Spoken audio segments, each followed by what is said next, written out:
মা, তুমি খেতে বসে পড়েছো? হ্যাঁ, বসে পড়েছি প্রত্যেকদিনের মতো, আজকেও বসে পড়েছি। কি কি নিলে? কি নিলাম প্রথমেই দেখো, গরম গরম ভাত তো থাকবেই, সাথে পেঁয়াজ, কাঁচা লঙ্কা আর তেঁতো নিয়েছি। তেঁতোটা কি বলতো, আজকে উচ্ছে বা অন্য কিছু নিইনি, আজকে নিম পাতা দিয়ে আলু ভাতে দিয়ে সুন্দর করে মেখেছি। নিম পাতা ভাজা কিন্তু এটা। নিয়েছি একটা ডিমের অমলেট, কালকে খোলসের একটু ঝাল ছিল, সাথে আছে আলু কচুর একটা নিরামিষ তরকারি, আর সমস্ত সবজি দিয়ে একটা নিরামিষ তরকারি। আর সব শেষে দেখো পমফ্রেট মাছ আলু দিয়ে করেছি। এবার বলো কি দিয়ে খাবো? মাছ দিয়ে খাও। হ্যাঁ, মাছ দিয়েই খাই। একটু ভাত ভাঙলাম, ইয়া বড় পমফ্রেটটা নিলাম, সাইজটা দেখো মাছের, পুরো প্লেট জোড়া। একটু গ্রেভি নিলাম, গ্রেভি না, একটু ঝোলই করেছি আজকে, ঝোল নিলাম।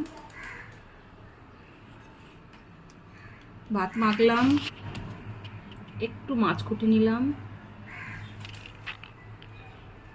এরকম এক পিস মাছ না পাতে পড়লে একদম মন খুশ। দারুণ।